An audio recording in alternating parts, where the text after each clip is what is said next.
This weekend, we saw the militant trans mafia in full force. Now it's emerged that top Labour ministers and MPs are plotting to subvert the Supreme Court's ruling that biological men can't be women.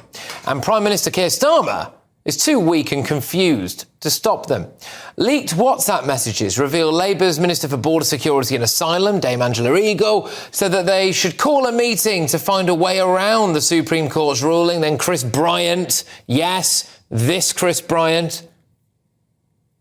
The Prime Minister should make it absolutely clear that if Donald Trump comes to this country, he'll be arrested for inciting religious hatred, and therefore he'd be better off not coming at all. Yeah, very stable and rational, Chris Bryant. Well, he also happens to be the Minister of State at the Department for Science, Innovation and Technology and the Department for Culture, Media and Sport. He backed that meeting. But most shockingly of all, I think, is Steve Race, who is the Labour MP for Exeter. Now, according to numerous different articles, he was listed as an LGBTQ plus MP by Pink News. He seems to think it's appalling that biological men should be banned from women's sports. Well, the truth comes out, doesn't it? The Prime Minister reportedly will do nothing to stop them plotting to continue to allow men in women's toilets, changing rooms and sports. I think that's utterly spineless. And it appears that the Prime Minister might actually be completely beholden to this lot. Radical trans protesters held placards like #KillJKRowling. They also held posters saying the only good turf is a dead one, with a symbol of someone hanging there. Bring back witch burning they had as well, and that was about burning J.K. Rowling to death. There was also that one there you saw with bullet holes, I will make you listen, which I think is a threat, really, isn't it not, to open fire on people. There was that as well, which is defacing statues to suffragette Millicent Fawcett, with graffiti saying, and sorry if I'm offending anyone here, I'm just saying what it says fag rights, as well as other statues. The police appear to have done next to nothing. So the police are there, you've got these posters, you've got people defacing statues, all right, and they've done next to nothing. I can't imagine why.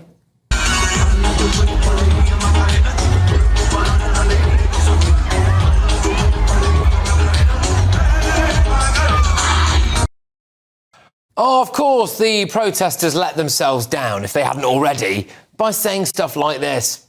One struggle, one fight, Palestine trans rights. One struggle, one fight, Palestine trans rights. Well, hey, there you go. One struggle, one fight. What was it? Trans and Palestinian rights, something along that. I'm sure if you walked around Gaza and spoke to Hamas, you would find that they also care deeply about the rights of trans people. And then there's these lovely people who women should obviously welcome in. Why do my business is none of your business? Why do my business is none of your business? Why would your business is none of your business? Why I do my business is none of your business. Our biological sex does not decide what toilets we use, our brain does. Yeah, women should obviously just welcome them into their lavatory, shouldn't they? The true colours of the Labour Party, I think, are on full display here. They are naturally in favour of trans people instead of women, in my view. Keir Starmer is too weak to do anything about it, it seems, and the NHS is ignoring the ruling, in London at least. Trans women, so biological men, will still be able to access every women's only space in hospitals in London. Will Wes Streeting, the Health Secretary, do anything about this? Now, as far as I've seen, he hasn't said anything yet. Maybe that's changed since I've been on air, I don't know, but as far as I've seen, he hasn't said anything about that yet. So the Labour Party has already let working-class white girls down over their handling of the Pakistani rape gangs, and they're now this. I would politely suggest that if you care about women and girls, perhaps the Labour Party isn't for you. Let's get thoughts on my panel. We, of course, have former Tory MP Anna Firth, got journalist and broadcaster Benjamin Butterworth and the former chairman of the Conservative Party, Sir Jake Berry. Well, Anna, I'll come to you first on this for obvious reasons. How do you feel about this? Do you think that, you've got Labour MPs and ministers there who seemingly just want to ignore the rule of law. I thought Keir Starmer was all about the rules and the law. Well, of course, and he says it all the time that he's Mr. Rules. We had all that, didn't we, during lockdown when I was in Parliament? He loves to talk about the rules when a ruling goes in his favour. Why on earth isn't he saying anything on this? He's been on holiday. OK, fair enough. I was on holiday last week, but when that Supreme judgment came in, I was on my Twitter. Of course I was. I was welcoming it. He's put out 9 tweets. He's tweeted about potholes, he's tweeted about the NHS, he's tweeted about Easter. Nothing about this. And why not? Because he's on the wrong side of the argument. He knows in 2021 he was rude about Rosie Duffield when she said only women can have a cervix. Yeah. Then in 2023, I think it was, he said 99.9% of women don't have a penis. In other words, 30,000 women do. He's done it loads. He's done it loads. I mean, there's a back catalogue of Keir Starmer who now is at pains to tell everyone he's changed his view on it. Well, OK. No, he hasn't. He hasn't. He's Otherwise, he would actually tweet, wouldn't he? The problem is he doesn't know what to do. So what he's got to do is come out and support women. There are 34.5 million of us in this country, and we want to hear his support. Well, that's true. Jake, over the weekend there, on Saturday, we saw, again, criminal damage of statues. We saw placards there with, death threats, open death threats on the streets of Britain. And the Metropolitan Police appear to have done precious little about that.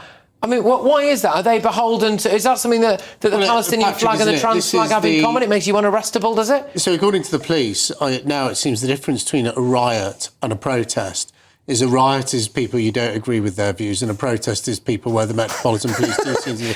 This is the absolute hallmark gold standard of two-tier policing in the United Kingdom.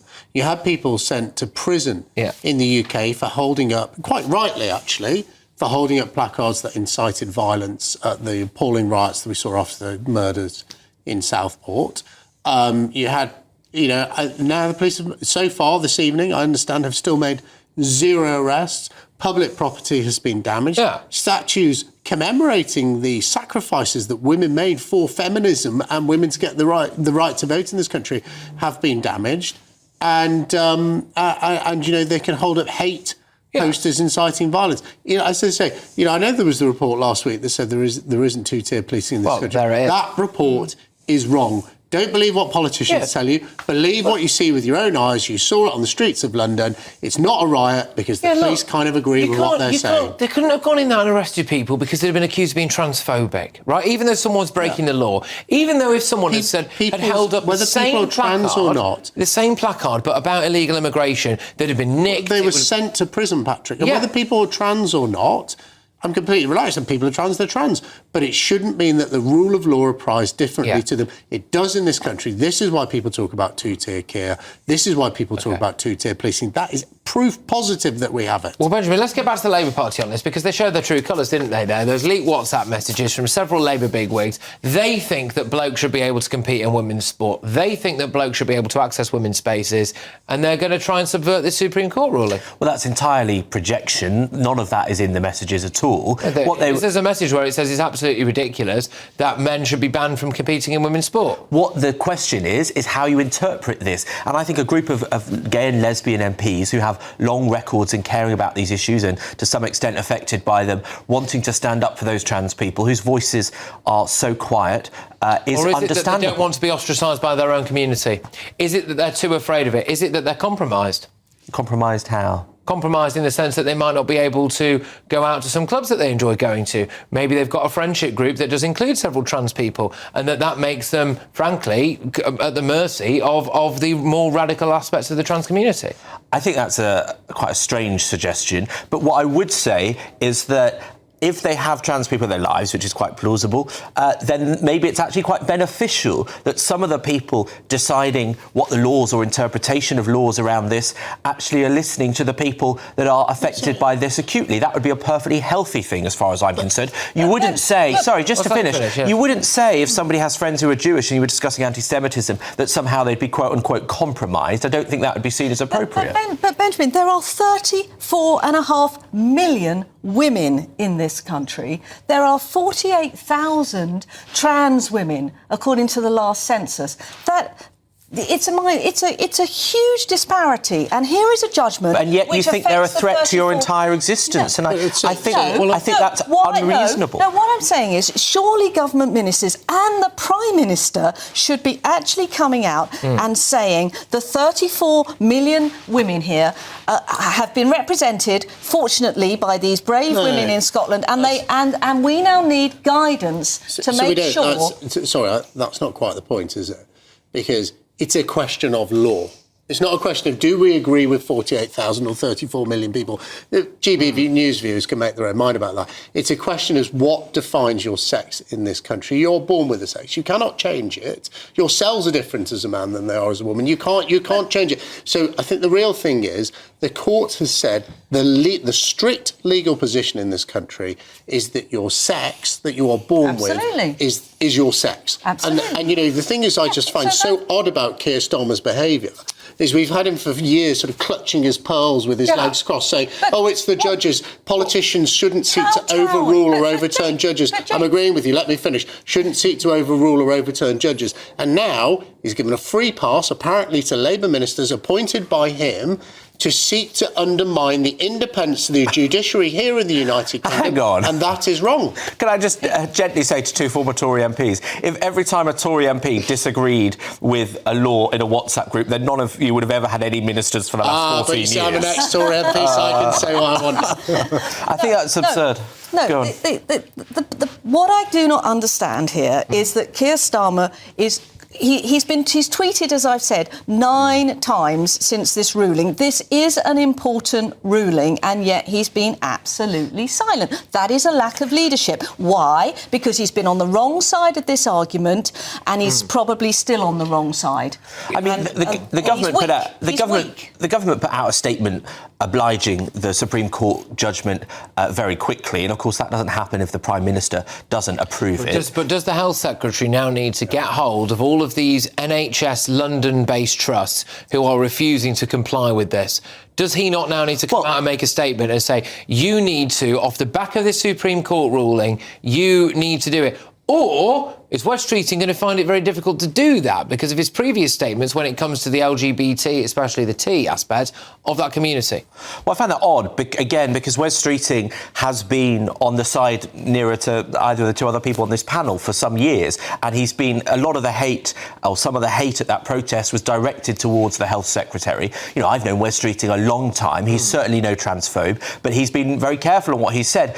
I think the reality of this is that the ruling opens more wounds than it solves, than it fixes, because where would you put somebody who, for example, has got a gender recognition certificate, the thing that legally changes your woman? Now, hang on, someone who has a piece of paper, and I hate talking about it in these terms, but somebody who has, you know, the genitalia of a woman and the physicality of a woman, and has had that for decades, and is legally recognised as a woman. Let me finish. Well, it is, because they will have had an operation. It's not actually, is it? But putting those people in a men's changing room or a male-only ward, if such a thing exists, is not going to make those people safe, obviously. And many people around them, depending on how much they quote-unquote pass, will have no idea they're transgender. They'll just look like a woman in some cases.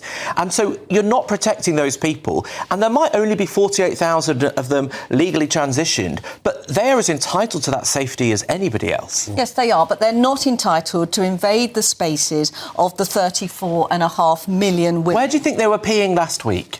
Right? Where do you think they went to the loo 20 years ago? You understand that there's been... That's not the point, well, it is the point, because you act like it's some new Tamagotchi that's just appeared. They've always been there. Fine. Now, look, I am, and I'm at pains to say, because I don't want to say it, and it's simply not true, that loads of trans people are sex offenders. That is not what I am saying. However, the facts are, and we reported this last week, it's been reported in the Telegraph ages ago, that 2/3 of trans people in prison are in for sex offences, which is why a lot of women, I think rightly, have a problem when you see that the idea that they're going to be in their spaces. Can we just go back to this point on the NHS? Yeah. Go back, because it's really important, because it is the law that this has now been defined by... It's been a very difficult subject. Keir Starmer couldn't define his own position. There were some people in the Conservative Party who found it really hard to deal with, actually. But this has now been settled. It is the law. So public bodies who've been activists in this area and pushing the agenda beyond, I think, where most British people were comfortable with it, now have to be brought back in line by the government and comply with this ruling. And if they don't, then the health secretary should intervene. It should be the same for all parts of the public sector. The problem, not just the Labour Party have, the problem the public sector has is that it's run away with this agenda. It's been pushing this agenda further and further and further. And most people, most people are not comfortable with how far this has been pushed by ultra activists. Well, they also, to be fair, a lot of people feel as though the Conservatives should have nipped this in the bud when they had the chance. I'm sure. The legal ruling is now there. Kemi has actually led the way on this. The Conservatives were in power for 14 years, and the country's a mess. The country's a mess when it comes to illegal immigration. The country's a mess. Yeah, but you're talking on this issue, Patrick. On this issue, I think we do have to acknowledge that actually Kemi was leading the way in challenging this. But the government wasn't, was it? We were trying to undo things that are happening in schools, trying to undo things that are happening in the NHS, trying to undo things that are happening in schools. This is about what happened in Scotland. And this is why Keir Starmer needs to be really careful, because actually it ended Nicola Sturgeon's career here, pushing the Scottish people further than they were comfortable with, which led to this court case, ruined her career.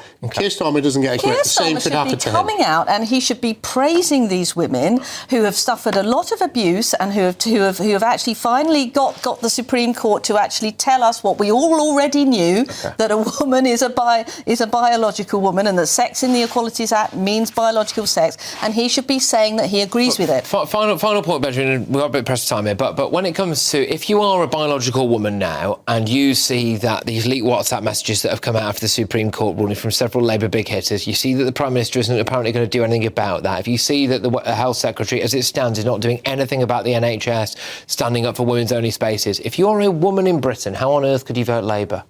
Well, most women do. So this idea that most women side with the Sex Matters lot that brought this, or For Women Scotland, actually, most women in my life, cisgendered, heterosexual, lesbian women, don't share this view.